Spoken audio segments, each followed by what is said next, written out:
Hello everyone, welcome back to my channel. Myself Swati. और आज हम क्लास 10th केमिस्ट्री का जो पहला चैप्टर है जिसका नाम केमिकल रिएक्शन एंड इक्वेशन है, इसका लास्ट लेक्चर करेंगे। इससे पहले भी मैंने लेक्चर्स अपलोड किए हैं जिसमें मैंने आपको chemical reactions, equation, how to balance chemical equations, जितने भी सारे एक्टिविटीज़ हैं उन सबको डिस्कस करा दिया है। और आज हम एक्टिविटी 1.9, 1.10 एंड 1.11 को डिस्कस करेंगे। उसके साथ जितने भी सारे एक्स्ट्रा चीज़ें हैं उनको भी डिस्कस कर लेंगे। ठीक है, चलिए आज का जो लेक्चर है उसे शुरू करते हैं। पहले हम देखेंगे एक्टिविटी 1.9। ठीक है, यहाँ पर आपको क्या बोल रहा है ना, चलो इसको ना पहले एक बार ना रीड कर लेते हैं। ठीक है, देखिए यहाँ पर है, take 3 iron nails and clean them by rubbing with sandpaper. ठीक है, आपको 3 आयरन नेल लेना है, उन तीनों को आपको क्या करना है ना, क्लीन करना है by rubbing with sandpaper. ठीक है, उसके बाद दिया है take 2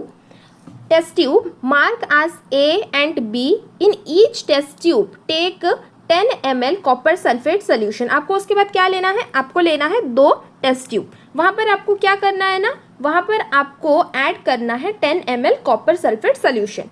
Tied 2 iron nails with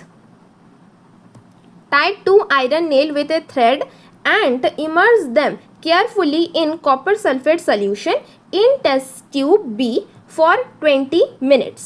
Keep one iron nail aside for comparison. उसके बाद आपको क्या करना है ना, आपको क्या करना है, 2 आयरन नेल को एक थ्रेड के साथ आपको उन्हें टाई करना है। उसके बाद आपको टेस्ट ट्यूब बी में जो आपने कॉपर सल्फेट लिया था ना, उसमें आपको डिप कर लेना है। और एक आयरन नेल को आपको क्या करना है, साइड में रखना है ताकि आप कंपैरिजन कर सकें आफ्टर 20 मिनट्स। ठीक है, after 20 minutes take out iron nail from copper sulphate solution. उसके बाद 20 मिनट के बाद आपको कॉपर सल्फेट को बाहर निकालना है।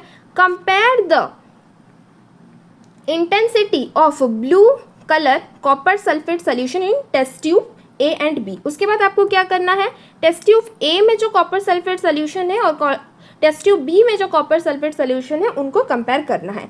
After comparison the colour of iron nail dipped in copper sulphate solution with 1 kept aside.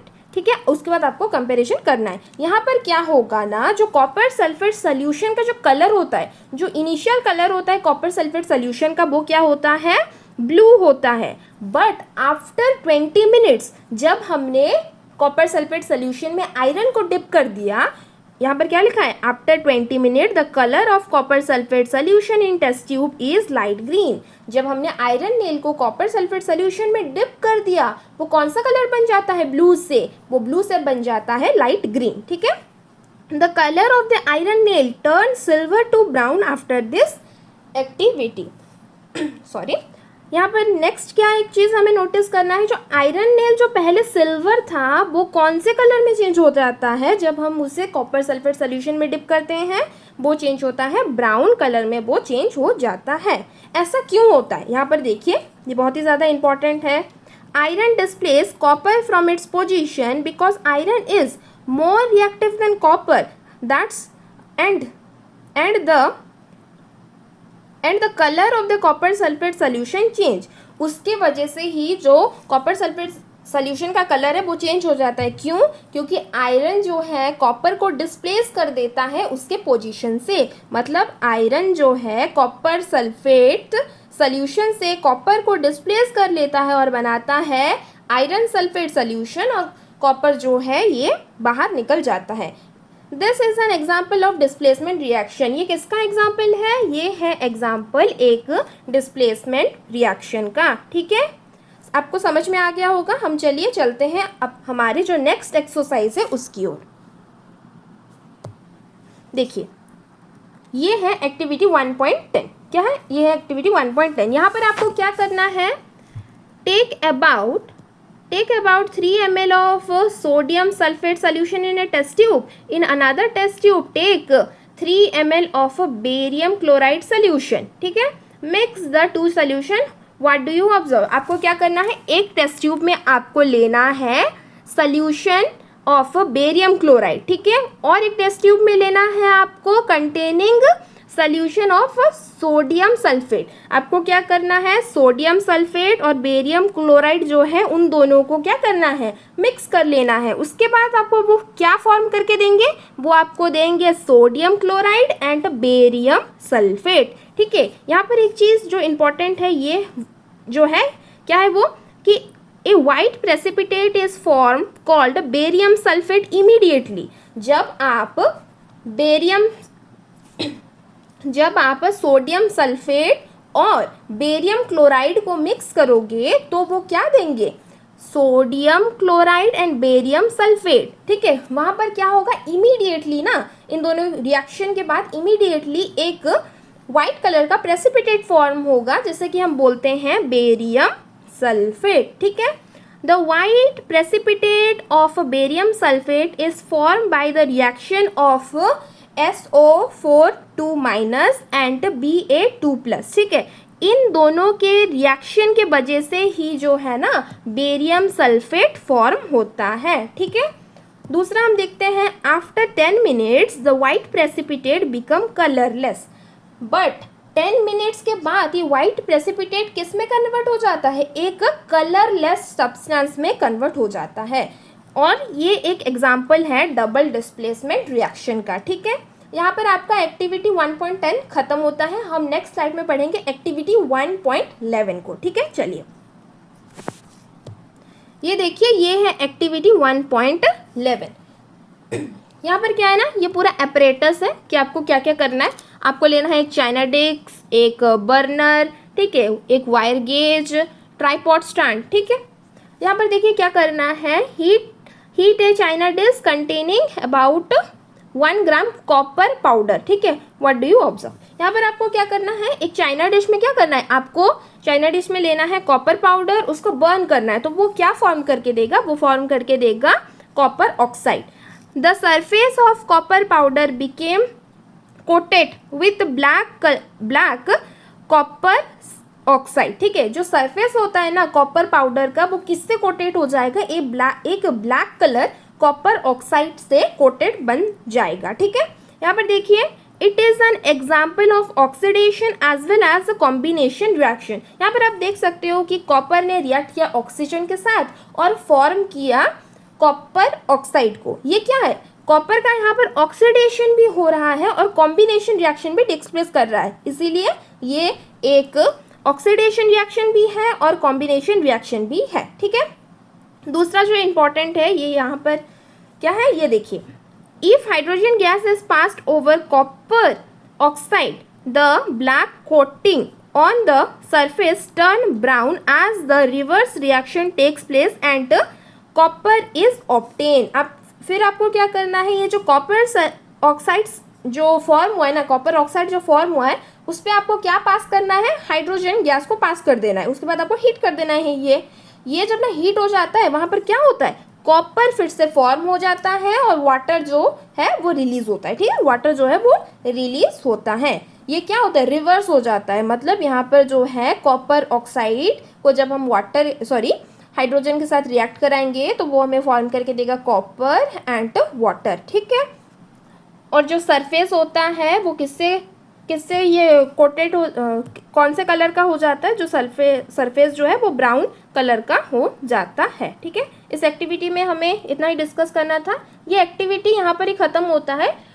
NCERT book में ना कुछ छोटे छोटे ना टेबल्स बना के ना कुछ चीज़ें दिए गया है और वहाँ से क्वेश्चंस भी उधर से पूछा गया है। ठीक है, उसको एक बार चलिए डिस्कस कर लेते हैं। ये देखिए, ये आपके एनसीईआरटी में ही है। Carried out the following reaction. आप चाहो तो ये एनसीईआरटी से देख सकते हो, ये एनसीईआरटी में प्रेजेंट है। ठीक है, take about 2 gram barium hydroxide in test tube, add 1 gram ammonium chloride and mix with the help of glass rod, touch the bottom of the test tube with your palm. What do you feel? It is an exothermic or endothermic reaction. आपको क्या करना है, 2 ग्राम जो होता है ना, 2 gram barium hydroxide को लेना है एक टेस्ट ट्यूब में। उसके बाद 1 ग्राम एमोनियम क्लोराइड को लेना है, उन दोनों को मिक्स कर देना है with the help of glass rod. उसके बाद आपको क्या ऑब्जर्वेशन निकलेगा, इस एक्टिविटी में आपको वो पूछा गया है, ठीक है। आपको पहले क्या करना है, बेरियम ऑक्साइड जो है, उसके बाद एमोनियम क्लोराइड, इन दोनों को क्या करना है, मिक्स करना है। वो क्या फॉर्म करके देंगे, वो फॉर्म करके देंगे बेरियम क्लोराइड और अमोनियम हाइड्रो ऑक्साइड, और क्या, अमोनियम हाइड्रो ऑक्साइड। ये कौन सा, यहाँ पर आपको क्वेश्चन पूछा गया है, इज दिस एन एक्सोथर्मिक और एंडोथर्मिक रिएक्शन। ये कौन सा रिएक्शन है, ये है एंडोथर्मिक रिएक्शन, उसके साथ साथ ये एक डबल डिस्प्लेसमेंट रिएक्शन भी है, ठीक है। यहाँ पर सिर्फ यही पूछा गया था, ये मैंने आपको ये बता दिया, ठीक है। अब नेक्स्ट स्लाइड में चलते हैं। यहाँ पर देखिए, यहाँ पर आपको ना 3 क्वेश्चंस पूछा गया है। चलिए डिस्कस करते हैं। आपको क्या करना है, एक्टिविटी 1.2 को रिकॉल करना है, ठीक है। देखिए, where you have mixed the solution of lead nitrate and potassium iodide, ठीक है। पोटाशियम आयोडेट और लेड नाइट्रेट को आपने उस एक्सपेरिमेंट में मिक्स किया था, ठीक है। What was the colour of precipitate from, can you name the compound precipitate, write the balance chemical equation for this reaction, is it an double displacement reaction. आपने जब lead nitrate and potassium iodate को एक दूसरे के साथ mix किया था तो फिर उन्होंने फॉर्म करके दिया था एक येलो कलर का प्रेसिपिटेट, ठीक है। ये जो प्रेसिपिटेट का नेम है वो है लेड आयोडीड। क्या है, लेड आयोडेट, ठीक है, लेड आयोडीन है, ठीक है। ये है उसका बैलेंस केमिकल इक्वेशन। ये एक डबल डिस्प्लेसमेंट रिएक्शन है, ठीक है। आपको समझ में आ गया होगा। चलिए नेक्स्ट स्लाइड में चलते हैं और दूसरा जो एक्टिविटी है वो देखते हैं। दूसरा यहाँ पर आपको क्या बोला है ना, रिकॉल एक्टिविटी 1.1। आपको 1.1 एक्टिविटी जो है वो तो मैंने पढ़ाया था, आपको याद भी होगा। Where a magnesium rubber burn with a dazzling flame in air oxygen and change into white substance magnesium oxide, is magnesium being oxidized or reduced in this reaction। क्या इस रिएक्शन में मैग्नीशियम जो है वो ऑक्सीडाइज हुआ है ना, reduce हुआ है। इस एक्सपेरिमेंट में क्या हुआ है, मैग्नीशियम जो है ना वो ऑक्सीडाइज हुआ है, और ये है इसका केमिकल इक्वेशन। देख सकते हो आप, यहाँ पर जो है मैग्नीशियम जो है वो ऑक्सीजन के साथ ये नहीं हुआ था, मतलब उसका ऑक्सीजन के साथ रिएक्शन हुआ, उसके बाद ये मैग्नीशियम ऑक्साइड फॉर्म करके दे रहा है और यहाँ पर उसका ऑक्सीडाइजेशन हो रहा है, ठीक है। चलिए नेक्स्ट स्लाइड में देखते हैं दूसरा एक्टिविटी। ये जो है ना, ये आपके जो एनसीईआरटी जो एग्जाम्पल्स है ना उसके नीचे ना आपको ये एक्टिविटी दिया गया है, ठीक है। ये ग्रुप एक्टिविटी है जो कि आपको ना एनसीईआरटी जो सॉल्यूशंस है, एक्सरसाइज है, उसके नीचे दिया गया है। चलिए इसको भी ना एक बार पढ़ लेते हैं, ठीक है। यहाँ पर आप देखिए, आपको क्या करना है, एक एक्टिविटी को जो है ना परफॉर्म करना है, ठीक है। Take 4 beaker, label them A B C D, ठीक है, ठीक है। आपको क्या करना है, 4 बीकर लेना है, A B C D, ठीक है। उसके बाद आपको क्या करना है, put 25 ml of water in A B C beaker and copper sulphate solution in beaker D. आपको क्या करना है, 25 ml वाटर जो है वो बीकर ए बी सी में ऐड करना है। उसके बाद बीकर डी में आपको कॉपर सल्फेट सोल्यूशन को ऐड करना है। Measure and record the temperature of each liquid containing in the beaker above, ठीक है। Add 2 spatula of potassium sulphate, ammonium nitrate, anhydrous copper sulfate and fine iron fillings to beaker A, B, C, D respectively and stir. Finally, measure and record the temperature of each of the mixture above. उसके बाद क्या करना है ना आपको, 2 spatula potassium sulphate जो है उसको आपको बीकर ए में ऐड करना है। 2 स्पैचुला अमोनियम नाइट्रेट को बीकर बी में ऐड करना है। उसके बाद आपको 2 spatula of anhydrous copper sulphate को किस में ऐड करना है, आपको ऐड करना है बीकर में, ठीक है। किस में ऐड करना है, बीकर सी में। उसके बाद 2 स्पैचुला ऑफ आयरन फिलिंग को किस में ऐड करना है, बीकर डी में ऐड करना है। इसका कंक्लूजन क्या है, नेक्स्ट स्लाइड में चलिए देखते हैं। आपने जब बीकर ए में पोटाशियम सल्फेट और वाटर को रिएक्ट किया, वो दोनों रिएक्ट नहीं करेंगे। Do not react with water but rather dissolve in it. Potassium sulphate और वाटर रिएक्ट नहीं करेंगे, उसमें सिर्फ वो डिजॉल्व होके रहेंगे। दूसरा बीकर बी, यहाँ पर आपको क्या करना है ना, एमोनियम नाइट्रेट और वाटर को जब आपने मिक्स कराया तो वो आपको फॉर्म करके देगा, क्या फॉर्म करके देगा, अमोनियम एंड नाइट्रेट फॉर्म करके देगा। ठीक है, ये है एक एंडोथर्मिक रिएक्शन। जो थर्ड बीकर सी है, वहाँ पर क्या होगा, जब आपने कॉपर सल्फेट को वाटर के साथ डिसॉल्व किया तो वो हमें क्या फॉर्म करके देगा, hydrate form of copper sulphate. Hydrate form copper sulphate का फॉर्म करके देगा। ये एक एक्सोथर्मिक रिएक्शन है और एक कॉम्बिनेशन रिएक्शन भी है। ठीक है, उसके बाद जब आपने आयरन को कॉपर सल्फेट में ऐड किया, मीन्स बीकर डी में जब आपने आयरन को कॉपर सल्फेट में ऐड किया, वो फॉर्म करके देगा आयरन सल्फेट एंड कॉपर को फॉर्म करके देगा। ठीक है, ये एक है एक्सोथर्मिक रिएक्शन, उसके साथ साथ ये एक है डिस्प्लेसमेंट रिएक्शन भी है। ठीक है, ये है आपका ग्रुप एक्टिविटी। ये है ग्रुप एक्टिविटी का पूरा कंक्लूजन ना, इसी पेज में है, ये पूरा कंक्लूजन है। ठीक है, ग्रुप एक्टिविटी का एक बार आप पढ़ लीजिएगा, एग्जाम में कभी कभार पूछा भी जाता है। ठीक है, चलिए नेक्स्ट स्लाइड में चलते हैं और दूसरा जो भी एक्स्ट्रा है उसे डिस्कस कर लेते हैं। यहाँ पर ना आपको एक ना येलो बॉक्स दिया गया है आपके एनसीईआरटी में, चलो इसको एक बार रीड कर लेते हैं। ए सॉल्यूशन ऑफ स्लेक्ड लाइम, यहाँ पर क्या हो रहा है ना, सॉल्यूशन ऑफ स्लेक्ड लाइम लेते हैं हम। ए solution of slaked lime produced by reaction इतना is used for white washing wall। ठीक है, ये जो है ना, ये तो आपने देखा होगा, मैंने आपको एक्टिविटी 1.4 में आई थिंक इसके बारे में आपको समझाया था कि जब हम कैल्शियम ऑक्साइड को वाटर के साथ रिएक्ट कराते हैं तो वो हमें फॉर्म करके देता है कैल्शियम हाइड्रोक्साइड और उसके साथ हीट भी रिलीज होता है। ठीक है, यहाँ पर वही बताया गया है कि calcium hydroxide react slowly with carbon dioxide in air and form a thin layer of calcium carbonate on wall. Calcium carbonate is form after 2-3 days of white washing and give a shiny finish to the wall. It is interesting to note that the chemical formula for marble is also CaSO3। ठीक है, यहाँ पर आपको क्या बताया गया, जो हमने जो रिएक्शन किया था ना कैल्शियम ऑक्साइड और वाटर का, उन दोनों ने हम कंबाइन करके दिया था कैल्शियम हाइड्रोक्साइड।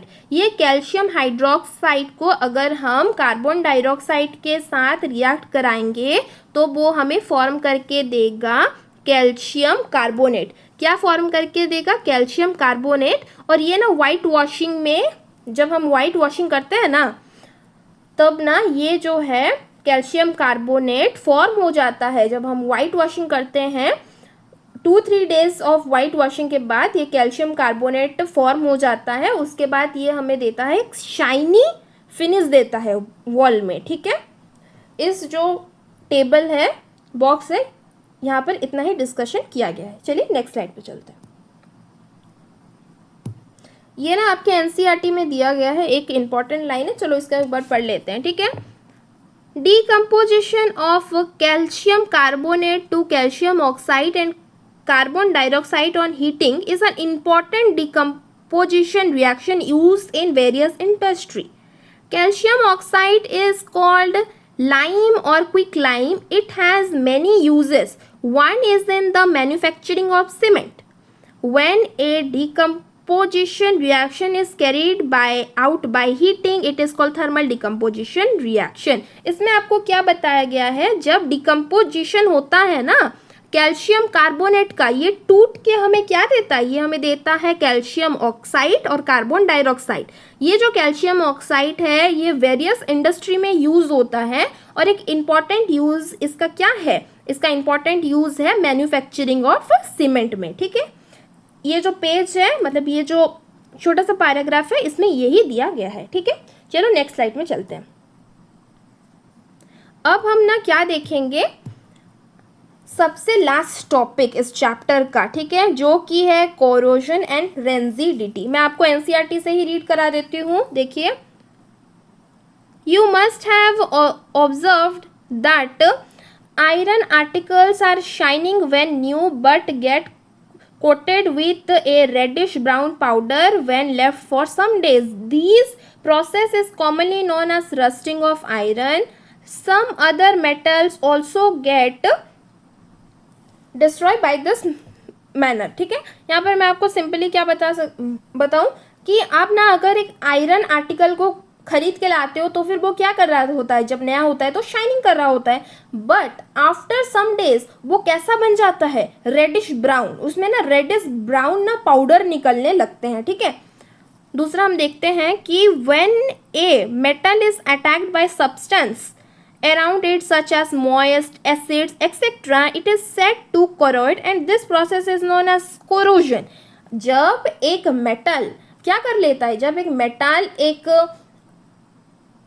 मेटल को क्या करते हैं ना, मॉइस्चर, एसिड, ये सब अटैक करने शुरू हो जाते हैं, मतलब उसके एटमॉस्फेयर में जो भी सारे सब्सटेंस है अगर वो मेटल को क्या करना, अटैक करना शुरू कर देते हैं तो फिर वो क्या हो जाता है, वो कोरोइड हो जाता है। क्या हो जाता है, कोरोइड हो जाता है, और जो प्रोसेस इन्वॉल्व होता है उसे ही हम बोलते हैं कोरोजन। ठीक है, the black coating on silver and green coating on copper are example of corrosion.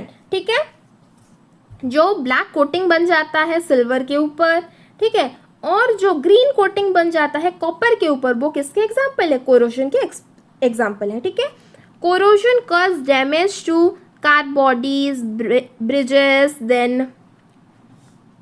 Bridges, ठीक है, another one is iron railing, ships and to all object made of metal, especially those of iron. Corrosion of iron is a serious problem. ठीक है, यहाँ पर ना आपको क्या बताया गया है कि जो कोरोजन जो होता है वो किस को डिस्ट्रॉय कर सकता है, वो डिस्ट्रॉय कर सकता है कार को भी डिस्ट्रॉय कर सकता है, क्योंकि कार जो है वो आयरन से ही बना है। ब्रिजेस, ठीक है, ब्रिज को भी वो जो है ना पूरा डिस्ट्रॉय कर सकता है, ब्रिजेस को भी डिस्ट्रॉय कर सकता है, आयरन रेलिंग्स, शिप्स को भी डिस्ट्रॉय कर सकता है कोरोजन। ठीक है, ये एक बहुत ही बड़ा सीरियस प्रॉब्लम है और इसके बारे में हम ना चैप्टर 3 में भी डिस्कस करेंगे। ठीक है, दूसरा देखते हैं हम रेंजिडिटी। यहाँ पर आपको एक क्वेश्चन पूछा गया है, देखिए, हैव यू एवर टेस्ट